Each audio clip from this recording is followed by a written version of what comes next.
오늘 주시는 하나님의 말씀은 시편 22편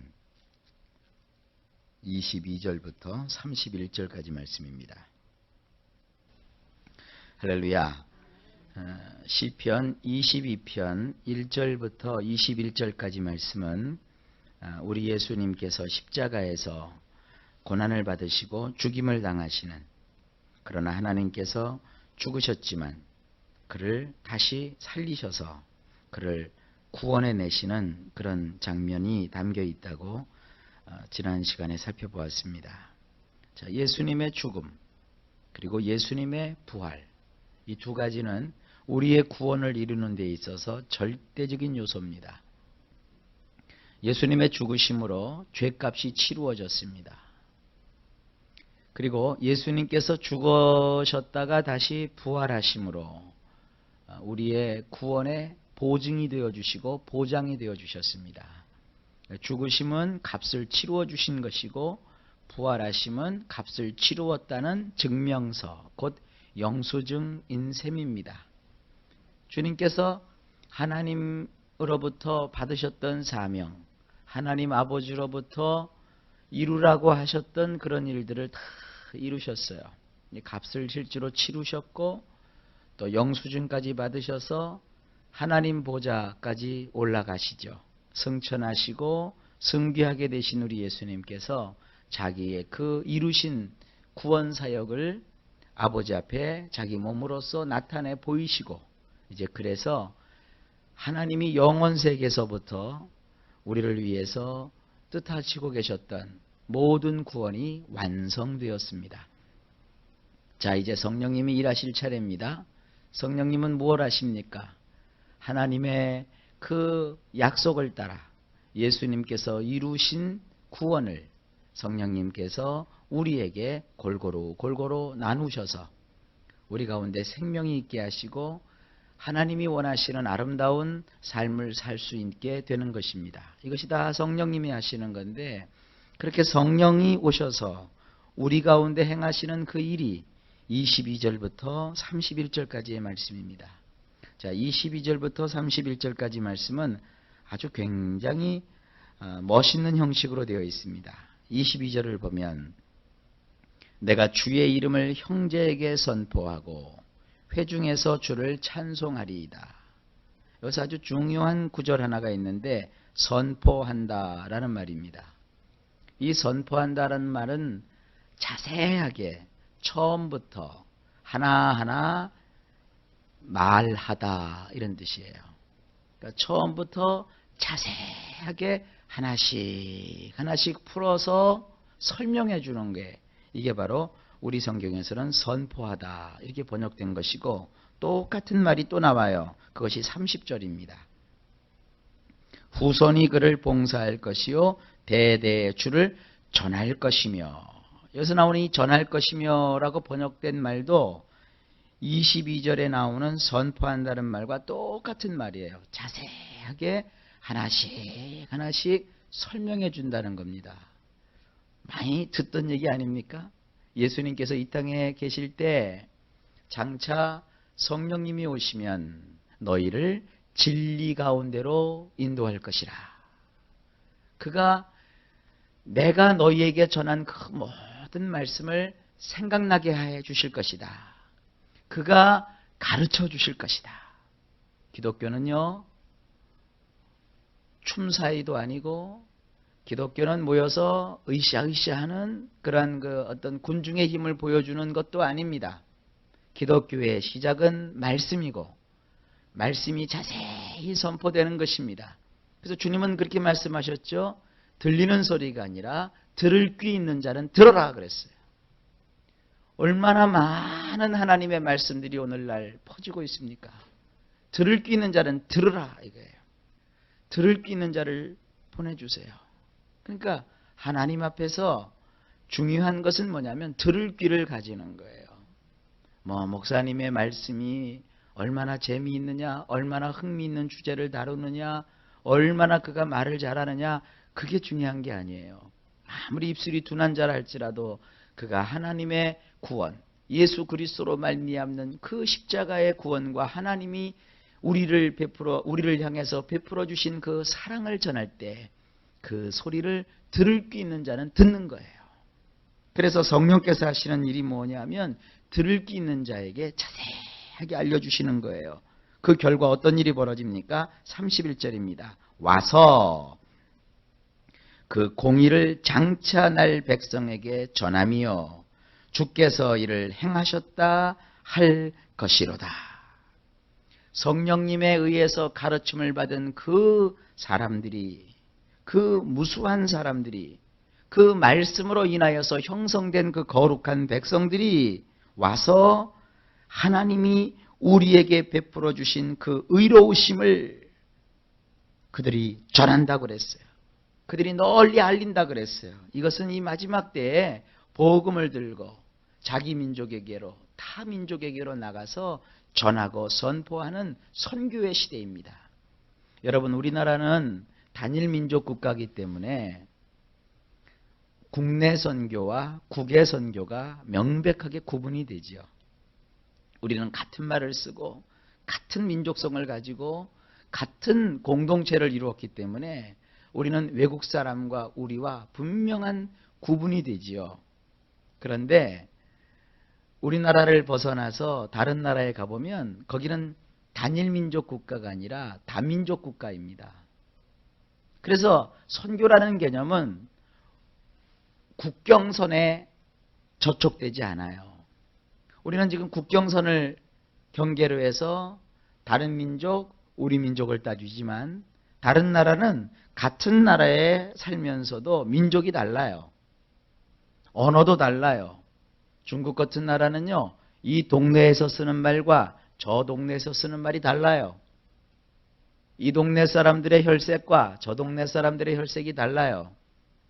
일본도 역시 마찬가지입니다. 일본도 그렇게 다중민족이 섞여 있지는 않지만 일본이라는 나라도 가보면 여러 민족이 이렇게 섞여 있는 것 같은 느낌을 가지게 돼요. 어느 나라든 다 그렇습니다. 유럽도 그렇고요. 또 미국도 그렇고요. 모든 나라에는 다양한 민족들이 어울려서 한 나라를 이루고 있단 말이에요. 그러니까 선교라고 하는 것은 비행기를 타고 내 나라를 떠나서 다른 나라에 속한 자들에게 복음을 전하는 것만이 선교가 아니라 나 있는 처소에서 이웃 사람들에게 복음을 전하는 것 자체가 선교란 말이에요. 우리나라 사람들은 이런 개념이 없기 때문에 국내 선교니 국외 선교니 그러는데 선교라는 것 안에는 모든 민족이 아울러지는 거예요. 그러면 선교는 뭐냐? 하나님께서 독생자 예수 그리스도로 말미암아 이루신 그 하나님의 구원, 하나님의 의로우심을 전하는 거예요. 그리고 이루어진 구원이 인간의 노력으로 말미암아 인간에게서 나오는 것이 아니라 이 구원은 주님께로부터 나온 것이고 주님이 이 구원을 이루셨다라는 것이 복음의 핵심입니다. 자, 이런 일을 누가 하시느냐? 성령님이 하시는 거예요. 그러면 성령님이 행하시는 그 일 가운데 어떤 모습들이 나타나느냐 하면 성령님은 교회를 세우시고 교회를 통해서 일하십니다. 시대가 점점 악해지고 그리고 사탄이 자기가 심판받고 멸망될 날이 얼마 남지 않았기 때문에 하나님의 교회를 회파하는 일을 많이 해요. 하나님의 교회는 계속해서 부흥해야 되고 성장해야 되고 이 교회를 여러분이 사랑하셔야 돼요. 교회는 한시적인 기관입니다. 교회는 이 지상에 있을 때 하나님의 나라를 선포하고 하나님의 나라를 확장하고 하나님 나라를 위해서 일할 수 있는 사람들을 훈련시키고 하나님의 백성들이 모여서 하나님을 예배하는 그러한 주님이 세우신 기관입니다. 이것이 장차 우리 주 예수 그리스도로 말미암아 하나님의 나라의 복속이 되게 되는 거예요. 그러니까 이 지상에서는 하나님께서 교회를 통해서 일하시는 거예요. 그러니까 여러분들은 교회를 세우는 일에 앞장서셔야 돼요. 교회를 부흥시키는 일에 기여하셔야 돼요. 근데 교회 그러니까 자꾸 예배당을 교회라고 생각을 해요. 그래서 자꾸 이런 얘기가 나오는 거예요. 우리 교회, 니네 교회 그거 다 잘못된 겁니다. 장로교회니 감리교회니 성결교회니 이것은 단지 교회가 교회로서의 역할을 감당하는 데 있어서 약간씩 다른 특성인 것이에요. 교회는, 온 우주적인 교회는 하나의 교회입니다. 장로교가 됐든 감리교가 됐든 성결교가 됐든 혹은 침례교가 됐든 교회는 하나입니다. 예수 그리스도가 교회의 머리가 되시고 그 교회에 우리는 각자의 지체에 속한 일꾼들로서 하나님의 일들을 감당하는 것입니다. 규모가 있는 예배당은 규모가 있는 대로, 규모가 좀 작은 예배당은 규모가 작은 대로 각자가 자기가 맡아서 감당할 수 있는 사명이 있는 거예요. 이것을 여러분들이 항상 머릿속에 두고 계셔야 됩니다. 교회를 부흥시키고 교회를 사랑하고 교회를 성장시키라. 그러니까 그냥 건물만 지면 되는 줄 알아요. 아니에요. 건물은요, 바뀔 수도 있고요. 건물은요, 우리가 세웠다가 허물을 수도 있고요. 허물었다가 다시 지을 수도 있어요. 중요한 것은 그 구성원들입니다. 한 사람 한 사람을 세우고 그 한 사람 한 사람이 하나님 앞에서 얼마나 바로 서게 되는 것이고 또 그 사람을 어떻게 하나님 앞에서 올바르게 세워 그들이 하나님의 영광을 위해서 살도록 해주느냐, 그것이 우리의 관심인 것입니다. 그래서 우리는 다른 거 할 것 없어요. 예배당에 모여서 하나님을 예배하고 그리고 너희가 서로 사랑하라 그랬으니까 하나님 주시는 힘으로 서로 사랑하고 서로를 위해서 간구하고 기도하는 가운데 모여서 그 무엇보다도 예배하는 거예요. 교회는요, 주님이 위임하신 4가지 해야 될 일이 있답니다. 하나는 예배입니다. 교회는 예배 공동체예요. 예배를 소홀히 하면 안 되는 겁니다. 그래서 여러분들이 교회의 부흥과 성장을 위해서 기여하려면 예배에 성공을 해야 되는 거예요. 그 다음에 교회는 배워야 되고 가르쳐야 되는 것입니다. 성령님은 무엇보다도 오셔서 가르치신다고 하셨어요. 그래서 교회는 교육의 사명이 있는 것입니다. 교육은 학교가 하는 것이 아니라 사실은 교회가 하는 것입니다. 옛날에는요, 교회에서 세상 것도 그리고 하나님의 말씀도 다 가르쳤어요. 그러나 이것이 기능이 분업화됨으로써 교회가 해야 될 세상 교육의 그 역할을 세상 학교가 가져가는 것뿐이에요. 교회는 끊임없이 가르쳐야 되고 교회는 끊임없이 배우는 곳입니다. 그리고 교회는 봉사하는 곳입니다. 교회는 자기 것을 가지고 자기 것을 과시하고 자기 재산을 축적하는 것이 아니라 자기 것을 가지고 나누고 베풀고 섬기고 구제하고 선교하는 것입니다. 밑 빠진 독에 물 붓는 것처럼 교회는 끊임없이 섬기고 봉사하는 것이 교회의 사명입니다. 교회가 그렇게 할 수 있도록 하나님이 우리에게 공급해 주시는 거예요. 성경은 말하죠. 주라. 그러면 하나님께서 너희에게도 계속 공급해 줄 것이다. 부족함이 없도록 해 주실 것이다. 그랬어요. 뿐만 아니라 4번째 교회가 해야 될 일은요, 선교입니다. 선교가 뭐라고 했지요? 나가서 하나님께서 예수님으로 말미암아 우리를 위해서 이루신 일을 자세하게 전하는 거예요. 자세하게 가르치는 거예요.